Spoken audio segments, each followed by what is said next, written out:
12 mark సువార్త 11 అధ్యాయము 12, 13, 14 వచనాలు.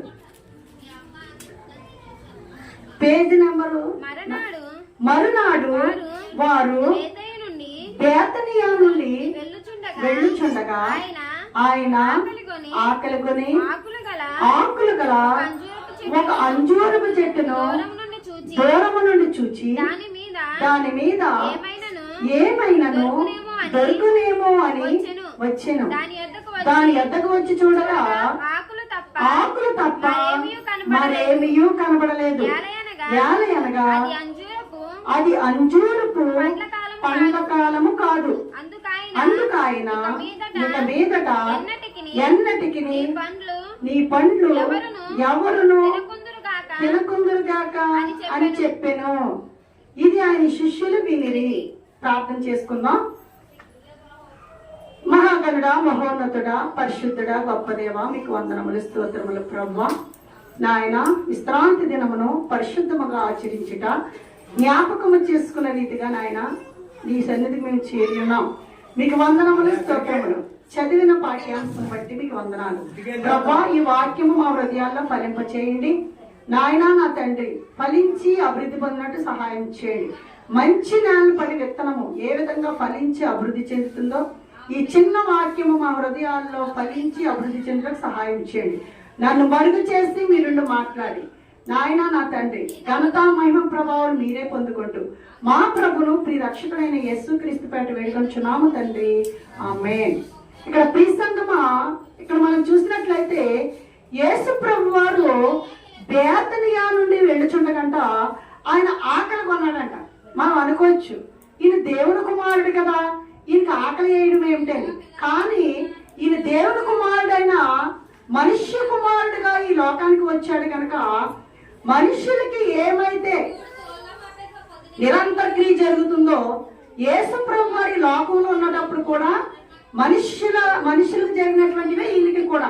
అంటే ఈయనకి ఆకలి వేస్తుంది, దప్పుకుంటుంది, అన్నీ ఉన్నాయండి. ఎందుకంటే పరిశుద్ధాత్ముడి ద్వారా కన్య అయిన మరియ గర్భాన్ని మానవ రీతిగా పుట్టాడు కనుక ఈయనకి కూడా మరి ఆకలి వేస్తుంది. మరి ఆహారం తీసుకుంటూ ఉన్నారు, ఉపవాసాలు కూడా ఉన్నారండి. ఈ లోకంలో ఆయన ఉన్నప్పుడు 40 దినాలు కూడా ఉపవాసం ఉన్నారు ఆ దేవాది దేవుడు.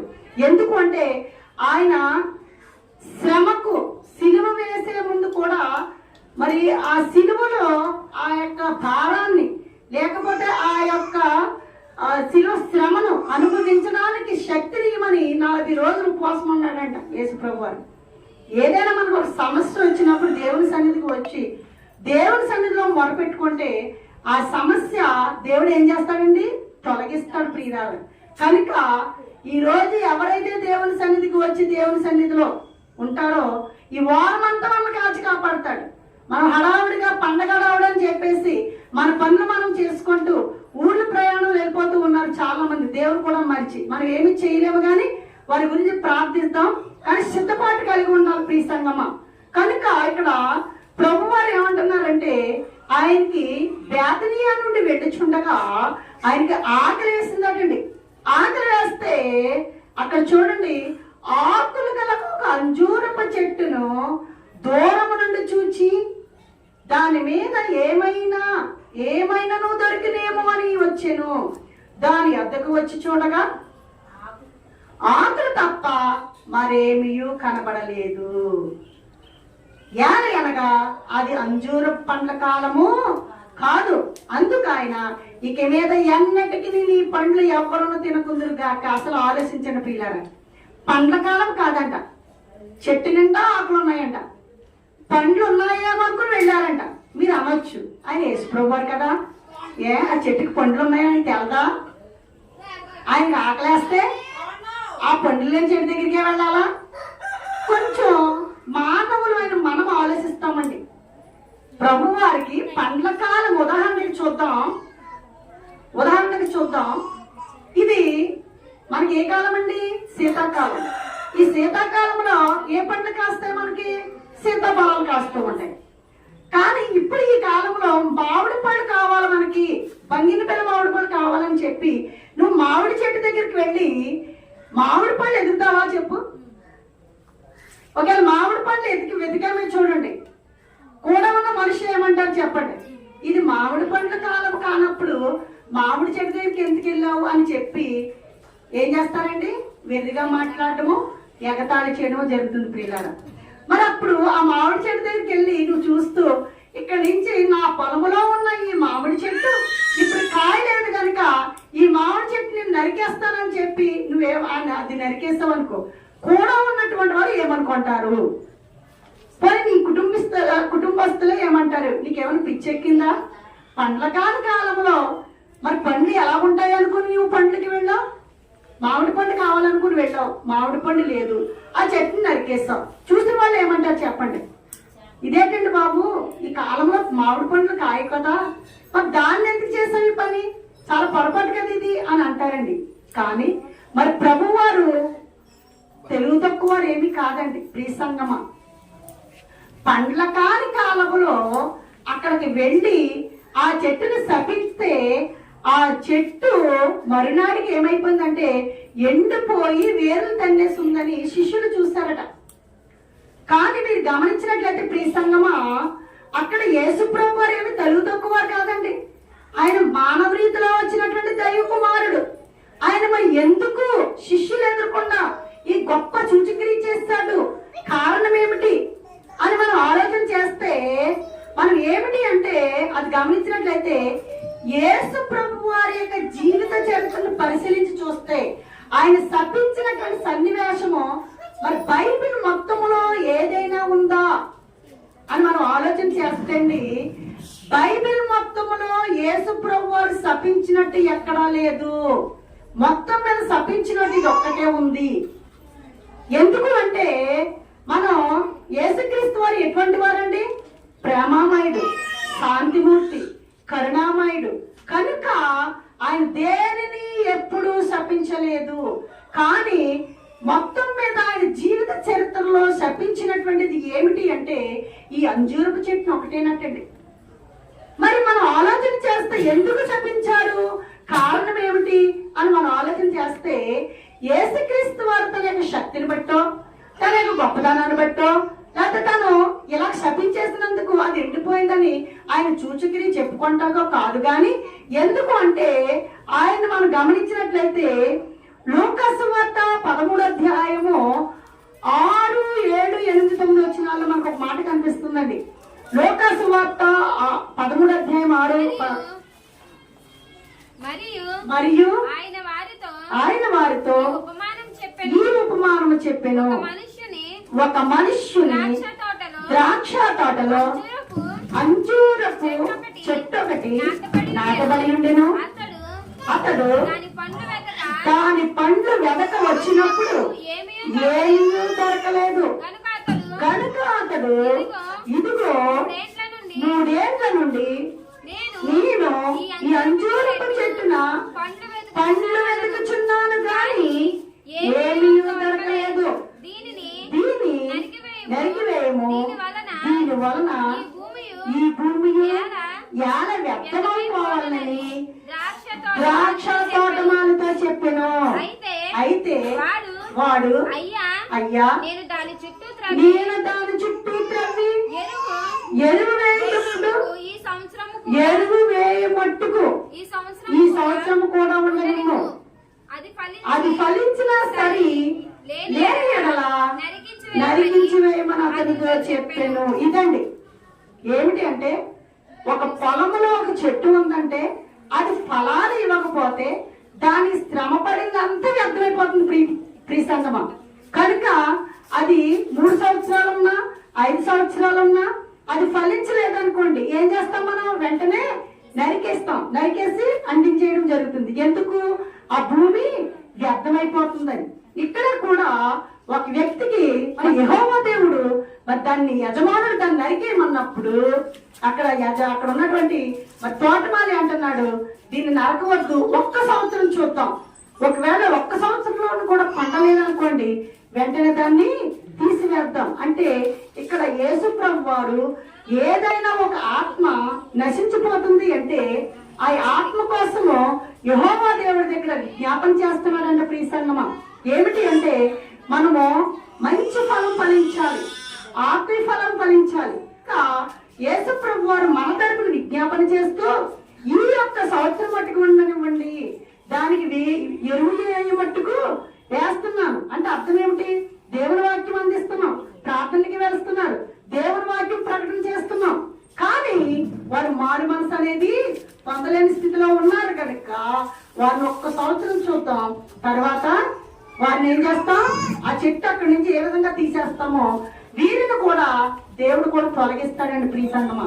కనుక లేకపోతే అంజూరపు చెట్టుకు చాలా వాల్యూబుల్ ఉందండి. ఇక్కడ మనం గమనించినట్లయితే ద్రాక్ష తోటమానికి ఆ చెట్టుని ఎందుకు పోల్చామంటే ఆ యొక్క పొలము లేదా స్థలము వ్యర్థమైపోతుంది అన్నమాట. అయితే ఉపమానము యేసుక్రీస్తు ప్రేమను దీర్ఘశాంతాన్ని తెలియజేస్తుందండి. అందుకనే యేసుక్రీస్తు శపించినటువంటి అంజూరపు చెట్టు ఉపమానంలో భావం ఏమిటంటే గమనించండి, అంజూరపు చెట్టు అంట సంవత్సరములో 2 కాపులు కాస్తుందటండి. జాగ్రత్త, కథ వింటే మీకు అర్థమవుతుంది. ఇది మన కోసమే, ఈ కథ మన కోసమే.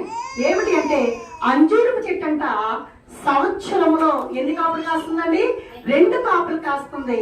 మరి మనం చూసినట్లయితే మొదటి కాపు ఏమో మార్చి నెలాఖరు నుండి మే నెలాఖరు వరకు, మొదటి కాపు మార్చి నెలాఖరు నుండి మే నెలాఖరు వరకు.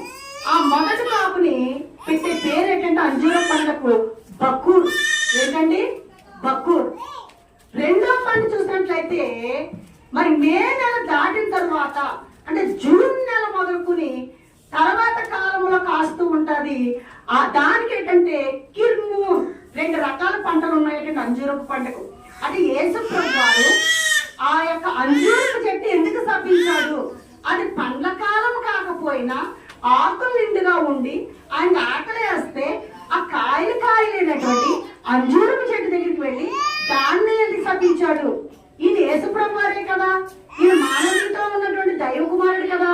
అసలు ఈయన శపించి మరలా ఏంటి తప్పు చేస్తాడని చాలా మంది ఆనాటి కాలంలో అడగలేని వారు లేరండి. శిష్యులు అడిగారు ప్రభు వారు, ఇదేంటి ప్రభు, పంటకాలం కాకుండా నువ్వు ఆ చెట్టు దగ్గరికి వెళ్ళి మళ్ళీ ఆ చెట్టుని ఎందుకు శపించావు అని అడిగినటువంటి శిష్యులు కూడా ఉన్నారండి. కనుక ఈ యొక్క అంజూరపు కాలంలో 2 పంటలు పండుతుంది. ఒక పంట బక్కూర్, రెండో పంట కిర్మూర్. బక్కూర్ అనే పంట ఎప్పుడంటే మార్చి నెలాఖరు నుండి ఎక్కడ మే నెలాఖరు వరకు పంట కాస్తుంది. ఈ పంట అంట ఎలా ఉంటుందంటే ఆ పంట కాసేటప్పుడు ఆకులు ఉండవటండి. ఏముంటాయి ఆ చెట్టు కంటే? ఒక అంజూరపు పండు మాత్రం ఉంటుంది. ఆ పండ్లు ఎలా ఉంటాయి అంటే బక్కూరు పండ్లు ముగ్గే వరకు ఆ చెట్టు మీద ఉండవటండి ప్రియ సంగమా. మరి ఎలా ఉంటాయి అంటే అవి పచ్చగానే ఉంటాయి. అవి పచ్చిగా ఉండగానే ఏం చేస్తూ ఉంటారంటే దారిని పోయే వాళ్ళు ఆ పండుల్ని కోసి తింటారంటే అంజూరపు పండ్లు. అవి ఎలా ఉంటాయంటే పరువుకు వచ్చే వరకు కూడా యజమానుడు వాటిని ఉంచడు, దాని మీద శ్రద్ధ నిలబడు. ఎందుకు అంటే అవి ఆ బక్కూరు అనే పండ్లు అవి ఎలా ఉంటాయంటే గుజ్జు కలిగి ఉంటాయటండి, తినడానికి అనుకూలంగా ఉంటాయంట. కానీ ఈ పండ్లు పచ్చగా ఉంటాయటండి, ఆకులు ఉండవంట. చెట్టు నిండా ఏముంటాయండి? అంజూరపు కాయలే ఉంటాయట. ఆ చెట్టుని చూసిన వెంటనే కాయలే కనిపిస్తాయి తప్ప ఆకు ఉండదటండి. ఆకు ఉన్నది అంటే కాయ ఉండదట. కాయ ఏమవుతుందంటే పిండిగా ఉన్నప్పుడే రాలిపోతుందటండి. గమనించాలి. ఇక్కడ బక్కూరు యొక్క పంట అటువంటిది. ఇది ప్రజల కోసమే ఏర్పాటు చేయబడ్డది. రెండో పంట కిర్మూన్. ఇది వేసవి కాలం అయిపోయిన తర్వాత జూన్ నెలలో మనం పంటలు ఎలా పండిస్తూ ఉంటామో రైతు పంటలకి ప్రాముఖ్యత ఇచ్చిన రీతిగా ఈ కిర్మూన్ పంట పండిస్తూ ఉంటాడటండి. ఈ కిర్మూన్ పంట ఎలా ఉంటుందంటే చక్కగా పరువు వచ్చే వరకు ఆ పళ్ళు నుంచి ఆ యజమానుడు ఆ కాయలను కోసి చక్కగా దాన్ని ఎండబెట్టి దాన్ని నిల్వ చేసి దాన్ని ఏం చేస్తూ ఉంటాడంటే అంజూరుకు వ్యాపారం చేస్తూ ఆ దాని మీద యజమానుడు బహుశ్రద్ధ కలిగి ఉంటాడంట. ఆ టైంలో ఏమిటి అంటే ఇక్కడ గమనించవలసింది ఏమిటంటే కాయ ఉంది అంటే రెండో పంటకు ఆకు తప్పనిసరిగా ఉండి తీరాలి. ఆకులు ఉన్నాయి అంటే దాని చాటున కాయ ఉండాలి. ఇక్కడ మనం గమనించినట్లయితే పంట కాలము కానప్పుడు అంజూరపు చెట్టుకు ఆకులు ఉండవటండి. గమనించండి, పంట కాలము కానప్పుడు అంజూరపు చెట్టుకు ఆకులు ఉండవు. ఆకులుంటే తప్పనిసరిగా ఏముండాలండి? పండ్లు ఉండడం అంజూరపు చెట్టు యొక్క నైజం. ఒక జాగ్రత్తగా ఆలోచించండి. ఇక్కడ పంట కాలము కానప్పుడు అంజూరపు చెట్టుకు ఆకులు ఉండవు. పంట కాలం సమయంలో అంజూరపు చెట్టుకు ఆకులతో పాటు ఏముంటుందంటే కాయలు ఉంటాయి. ఇది అంజూరపు చెట్టు యొక్క నైజం. ఇక్కడ మనం గమనించినట్లయితే మరి ఇక్కడ ప్రభువు వారు ఆ చెట్టు దగ్గరికి వెళ్ళినప్పుడు ఆకులు ఉన్నాయండి, కాయలు లేవు. మనం ఏం చెప్తున్నామండి? పంట కాలం అయినప్పుడు ఏముంటుంది? ఆకులతో పాటు కాయలు ఉంటాయి. ఇక్కడ పంట కాలము కానప్పుడు ఆకులు ఉండవండి. ఇక్కడ ఈ చెట్టు చేసే పని ఏమిటంటే పంట కాలము కాదు, ఆకులు ఉన్నాయి.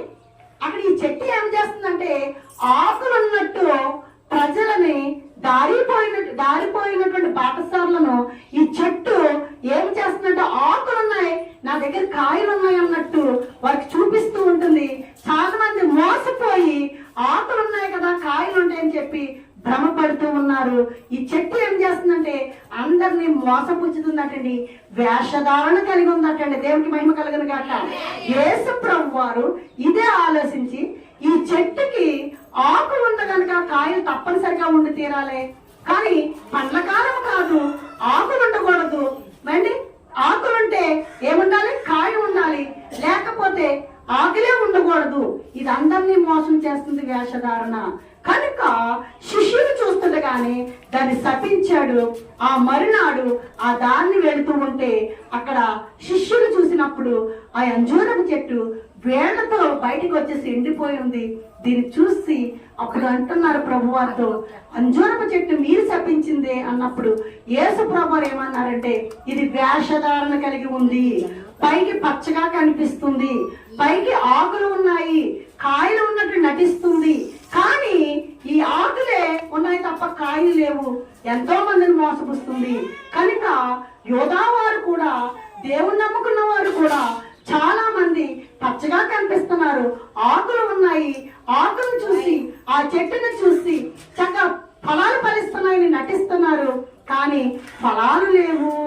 ఈ చెట్టు ఏ విధంగా వేషధారణ కలిగి ఉందో మరి ప్రజలు కూడా, మరి యోధా జనాంగం కూడా వేషధారణని కలిగి ఉన్నారు అని సూచన మేరకు యేసు ప్రభు వారు ఆ ఉపమానము ఆ సూచక్రియ చేశారండి. దేవుడికి మహిమ కలుగును గాక.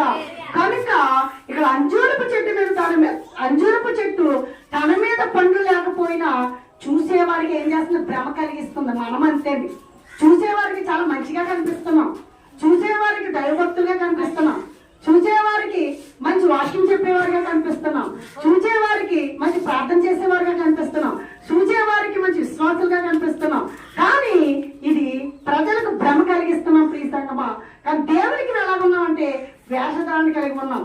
ఏ ఎండకు ఆ గొడిగే పడుతున్నాం. అక్కడ పండుగ అనేటప్పటికి భోగి మంటలో నీళ్లు పెడుతున్నాం, భోగి మంటలో పిడకలు వేస్తున్నాం, భోగి మంట వేస్తున్నాం, అందులోనే ఉంటున్నాం, ఇందులోనే ఉంటున్నాం. ఈ అంజూరపు చెట్టు వలె పచ్చగా కనిపిస్తున్నాం, ఆకులు కలిగి ఉంటున్నాము, ఫలాలు లేకుండా ఉంటున్నాం. కనుక ఇది ఎవరి కోసము అంటే 2000 సంవత్సరాల క్రితం యేసు ప్రభు వారు శిష్యుడికి చెప్పారు, యోధా జనాంగానికి చెప్పారు. ఇప్పుడు ఇది మన కోసం మాట్లాడుతూ ఉన్నారు. ప్రియ సంగమా, అంటే వేషధారణ అంటే అర్థం ఏమిటి అంటే యేసుక్రీస్తుకు ఎంత అయిష్టమో మనకు అర్థమవుతుంది. వేష్యనన్నా క్షమిస్తాడంట, కానీ వేషధారణ క్షమించడండి. వేష్య అంటే వ్యభిచారణ క్షమిస్తాడటండి. ఎందుకంటే వ్యభిచారి తన యొక్క హృదయాన్ని వ్యభిచారానికి అంకితం చేసుకుంది. అది దేవుడికి డైరెక్ట్ గా తెలుసు. మనం ఏం చేస్తున్నామంటే మరి ఆ వేష్య కన్నా మహాభయంకరం అనుకుంటున్నామటండి. పండుగ వచ్చినప్పుడు పండుగలో నీవు పాల్పొంపులు పొందుతున్నాం, మామూలుగా క్రైస్తవ సమాజంలో క్రైస్తవులుగా ఉంటున్నాం.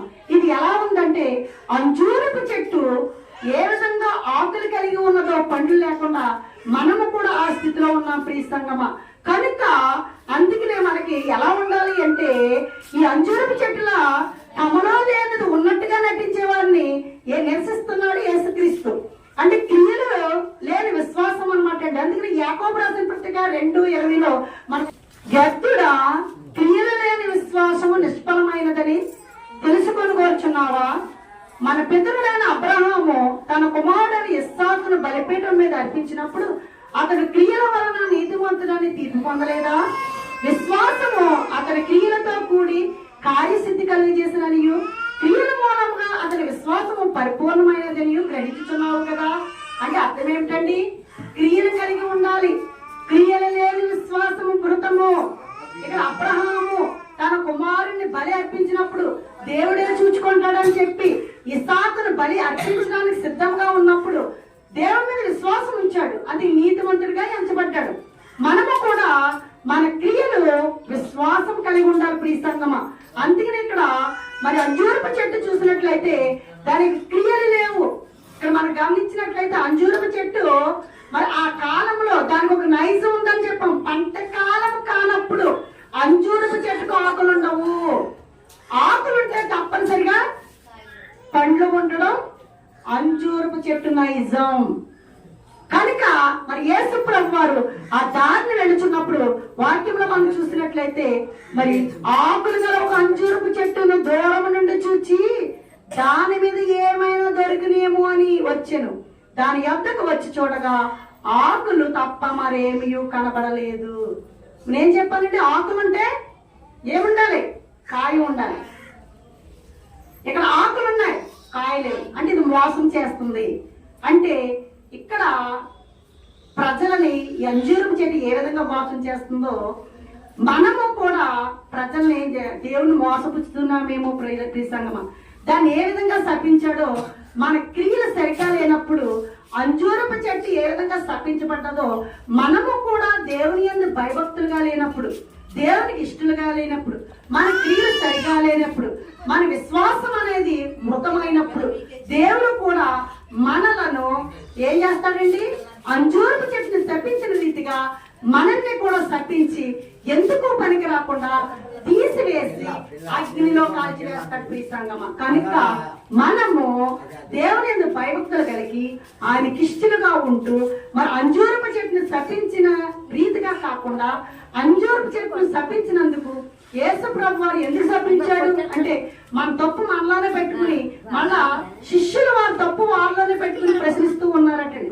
ప్రభు వారు ఎందుకు అంటే ఆనాడు శిష్యులకు తెలియజేయడానికి, ఆనాడు యోగా జనాంగాన్ని తెలియజేయడానికి, 2000 సంవత్సరాల తర్వాత ఈనాడు ఈ వాక్యం ద్వారా నీకు నాకు తెలియజేయడానికి మనము కూడా మంచి విశ్వాసము కలిగి వేషధారణ లేకుండా అంజూరపు చెట్టు వేషధారణ కలిగి ఉండి మరి ఆకులు ఉండి ఫలాలు లేని రీతిగా మనం అన్ని విషయాల్లో ముందుండి ఆకుల వల్ల పాటల్లో ఉంటున్నాం, ప్రార్థనలో ఉంటున్నాం, వాక్యంలో ఉంటున్నాం, ధర్మ కార్యాల్లో ఉంటున్నాం, అనేక మంది సహకారంలో ఉంటున్నాం, అన్ని విషయాల్లో ఉంటున్నాం.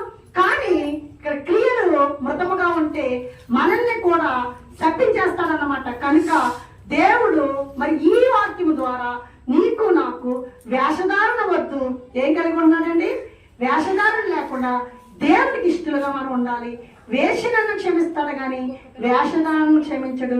వేషధారణ అనేది యేసుప్రభువుకి అయిష్టమైనటువంటిది, చాలా భయంకరమైనటువంటి, అది చాలా పాపముతో కూడుకున్నటువంటిది. కనుక మన వేషధారుల వలె కాక దేవుని యందు భయభక్తులు కలిగి ఆయన ఇష్టలుగా మంచివారిగా ఉంటూ మరి అంజూరపు చెట్టు మరి ఆకులతో పాటు ఫలాలు ఉన్నటువంటి అంజూరపు చెట్లు ఏ విధంగా ఉన్నాయో అదే విధంగా మన పనులతో పాటు మన ఫలము అంటే ఆత్మీయ ఫలము మరి గలతీ రాసిన పత్రికలో ఆత్మీయ ఫలము ఏ విధంగా ఉన్నాయో మనం ఆ విధంగా మనం ఉండేలాగా పరిశుద్ధాత్మ దేవుడు మనందరిని నడిపించి ఆశీర్వదించను గాక.